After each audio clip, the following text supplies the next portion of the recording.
안녕하세요. 사연을 시작하기에 앞서 구독과 좋아요 부탁드려요. 감사합니다. 사연 시작해 볼게요. 저희 집은 할머니 때부터 떡집을 운영해 왔어요. 할머니께서 시작하신 작은 떡집을 어머니가 물려받으셨고, 저도 자연스럽게 그 뒤를 이었죠. 사실 처음에는 떡집을 물려받을 생각이 없었어요. 저는 어릴 때부터 디저트에 관심이 많았거든요. 케이크 만들기, 마카롱 만들기, 각종 디저트 클래스를 들으며 시간을 보냈어요. 그런데 어머니께서 몇 년 전부터 손목과 허리가 많이 아프다고 하시더라고요. 오랜 시간 반죽을 치고 무거운 시루를 들어올리는 일이 더 이상 힘드시다고 하셨어요. 그래서 예상보다 일찍 제가 떡집을 물려받게 되었죠. 떡집을 물려받으면서 저는 제 나름대로의 변화를 시도했어요. 전통 떡도 물론 계속 만들었지만 제가 그동안 배운 디저트 기술을 접목해서 퓨전 떡을 만들기 시작했거든요. 딸기 생크림 떡, 티라미수 떡, 초콜릿 무스 떡 같은 것들이요.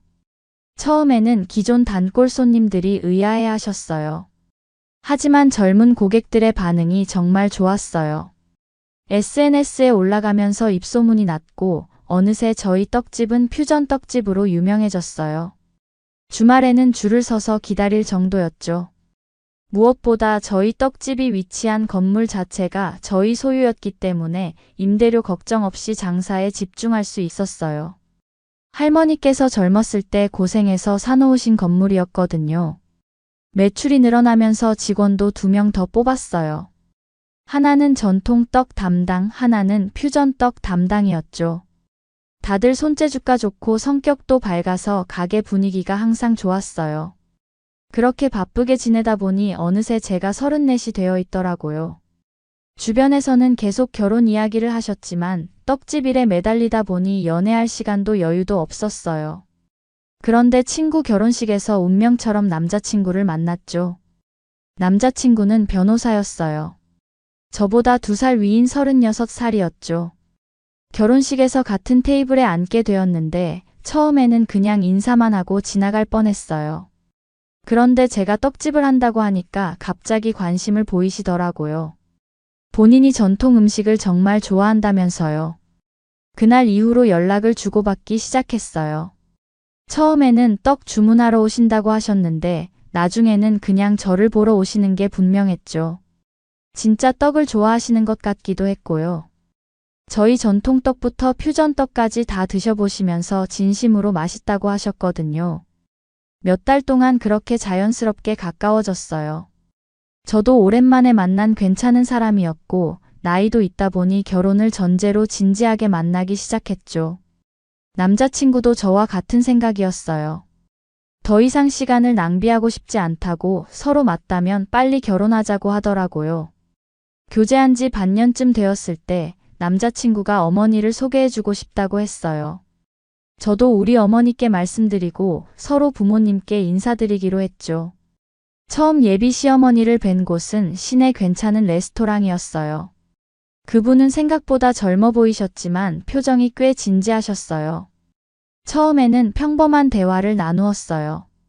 나이를 물어보셨을 때 34이라고 답했더니 표정이 살짝 굳어지는 게 보였어요. 아마 좀 더 어린 며느리를 원하셨나 봐요. 직업을 물어보셔서 떡집에서 일한다고 답했더니 이번에는 아예 표정이 안 좋아지시더라고요. 그분의 말투에서 약간의 실망감이 느껴졌어요. 남자친구가 황급히 끼어들어서 제가 떡집을 운영하는 사장이라고 말씀드렸지만 여전히 탐탁지 않아 하시는 게 분명했어요. 그날 식사는 어색한 분위기로 끝났죠. 며칠 후 평소와 같이 떡집에서 일하고 있는데 낯선 여성분이 들어오셨어요. 바로 예비 시어머니였어요. 혹갑자기 가방에서 봉투 하나를 꺼내서 제 앞에 던지듯이 놓으셨어요. 봉투가 꽤 두껍더라고요. 이거 받고 우리 아들이랑 당장 헤어지세요. 순간 뭔 소린가 싶어서 멍하니 있었어요. 드라마에서나 보던 일이 현실에서 벌어지고 있다니 믿기지 않았거든요. 떡집 종업원 주제의 변호사라니 너무 양심 없는 거 아니에요? 제 아들이랑 그만 만나요. 저는 정말 할 말을 잃었어요. 정말 기가 막혔어요. 아들이 저를 만나면서 완전히 변했다고 예전에는 조건 좋은 여자들 많이 소개해줬는데 관심도 없더니 갑자기 결혼하겠다고 하더니 겨우 떡집 직원이냐면서 저를 무시하시더라고요. 예비 시어머니의 목소리가 점점 커졌어요. 그때 옆에 있던 직원이 참지 못하겠다는 듯이 웃음을 터뜨렸어요. 예비 시어머니가 그 직원을 노려보며 뭐가 그렇게 웃기냐고 물었어요. 아니, 드라마 보는 줄 알았어요. 진짜로 이런 일이 있다니 놀랍네요. 근데 말이에요. 나 같으면 우리 사장님 같은 며느리 업고 다닐 텐데. 후회 안 하시겠어요? 후회? 내가 뭘 후회해요? 저희 가게 매출 아시면 기절하시겠네요. 예비 시어머니가 비웃듯이 매출이 얼마길래 자기가 기절을 하냐고 떡집이 얼마나 벌겠냐고 말씀하셨어요. 그 직원이 장난스럽게 웃으며 아마 저희 한 달 매출이 변호사 연봉 정도 되지 않을까요? 라고 대답했어요. 요즘 퓨전떡이 대박이라며 주말에는 줄 서서 기다리시는 분들이 얼마나 많은지 모른다고 덧붙였죠. 그 순간 예비 시어머니의 표정이 급변했어요. 처음에는 민지가 허풍을 떤다고 생각하시는 것 같았는데 점점 말을 더듬기 시작하시더라고요. 그게 정말이냐고 물어보셨어요. 저는 직원에게 그만하라고 손짓했어요. 이런 식으로 상황이 흘러가는 게 좋지 않다고 생각했거든요. 어머님께 오늘은 2만 돌아가 달라고 저희도 장사해야 한다고 말씀드렸어요. 그분은 결국 봉투를 들고 가게를 나가셨어요. 뒷모습이 많이 당황스러워 보였죠. 그날 저녁 남자친구에게서 전화가 왔어요. 정말 미안하다며 어머니가 무슨 일을 저질렀는지 들었다고 했어요.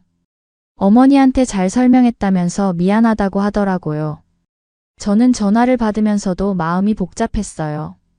물론 남자친구 잘못은 아니었지만 예비 시어머니의 행동에 크게 실망했거든요. 그래서 전 남자친구한테 결혼 문제 다시 생각해보자고 했어요. 제발 어머니 일로 우리까지 틀어지면 안 된다며 어머니는 자기가 확실히 말씀드리겠다고 했지만 저는 쉽게 마음을 정할 수 없었어요. 결혼이라는 게 단순히 두 사람만의 문제가 아니잖아요. 시어머니와 평생 가족으로 지내야 하는데 저를 그렇게 무시하시는 분과 어떻게 가족이 될 수 있을까 싶었거든요. 이틀 후 또다시 예비 시어머니가 가게에 오셨어요. 이번에는 표정이 완전히 달랐어요. 많이 수심에 찬 모습이셨죠. 잠깐 시간 좀 낼 수 있냐고 하셔서 저는 직원들에게 잠깐 자리를 비운다고 하고 그분과 함께 가게 앞 카페로 갔어요. 지난번에 자기가 너무 심했다고 예상치 못한 사과를 하셨어요. 지난번 그분의 모습을 생각하면 절대 사과하실 분 같지 않았거든요. 나이도 좀 있고 솔직히 말하면 조건이 더 좋은 여자를 바랐다고 솔직하게 마음을 털어놓으시더라고요. 혼자서 아들을 키웠다고 하셨어요. 그래서 정말 악착같이 살았다고 아들이 좋은 대학 가고 좋은 직업 가지고 좋은 사람 만나서 행복하게 살기를 바라면서 살아왔다고 하셨어요. 저는 그분의 이야기를 조용히 들었어요. 그런데 아들이 30이 넘도록 결혼할 생각을 안 하는 거라고 하셨어요. 주변에서 좋은 조건의 여자분들을 많이 소개해줬는데도 관심이 없더라고. 그러다가 갑자기 저를 만나고 나서는 결혼하고 싶다고 하니까 솔직히 당황스러웠다고 하셨어요. 그래서 저를 만나보고 싶으셨던 거였어요. 그런데 나이도 있고 떡집에서 일한다고 하니까 아들이 급하게 결정하는 건 아닌가 싶었다고 하셨어요. 저는 그분의 마음을 조금은 이해할 수 있었어요. 혼자서 아들을 키우신 어머니 입장에서는 며느리에 대한 기대와 걱정이 클 수밖에 없었을 거예요. 미안하다면서 아들한테 호되게 혼났다고 저가 아니면 결혼할 생각 없다고 했다고 하시더라고요. 자기가 좀 속물 같아 보일 수도 있지만 부모 마음이 그렇다고 아들이 고생 안 하고 잘 살았으면 하는 마음이라고 하셨어요. 하지만 이제는 자기가 잘못 생각했다는 걸 알겠다고 하시더라고요. 그리고 남자친구가 저를 정말 많이 좋아한다고 하셨어요. 자기가 결혼 생활에 간섭하지 않을 거라면서 아들 봐서라도 다시 한번 생각해달라고 부탁하셨어요. 그분의 진심 어린 사과를 듣고 나니 마음이 많이 풀렸어요. 물론 지난번 일이 상처가 되긴 했지만 그분도 결국은 아들을 사랑하는 어머니셨으니까요. 하지만 쉽게 결정할 수는 없었어요. 집에 돌아가서 정말 많이 고민했거든요.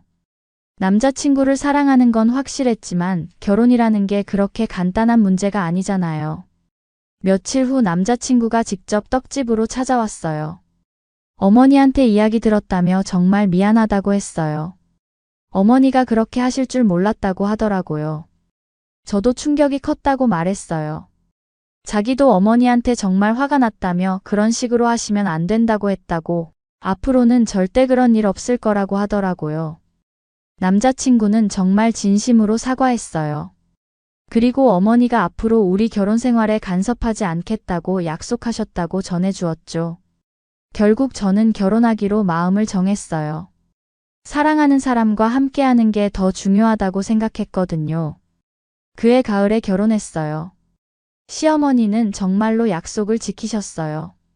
결혼 준비 과정에서도 별다른 간섭 없이 저희가 원하는 대로 하도록 해주셨죠. 결혼식 당일에도 정말 기뻐하시더라고요. 신혼 초기에도 정말 간섭하지 않으셨어요. 가끔 안부 전화 정도만 주고받고 명절이나 특별한 날에만 만났죠. 저도 점차 그분에 대한 마음이 풀려갔어요.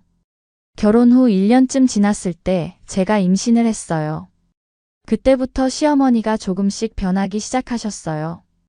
아기에 대한 걱정과 기대감 때문인 것 같았어요. 몸조리 잘 해야 한다며 떡집 일은 좀 줄이라고 하셨어요. 처음에는 괜찮다고 했는데 임신 중기로 접어들면서 정말 힘들어지더라고요. 그래서 시어머니의 도움을 받기 시작했어요. 그런데 시어머니가 떡집에 와서 일을 도와주시면서 저희 어머니와도 자연스럽게 친해지셨어요. 두 분 다 비슷한 나이대이시고 아들, 딸 걱정하는 마음도 비슷하셨나 봐요.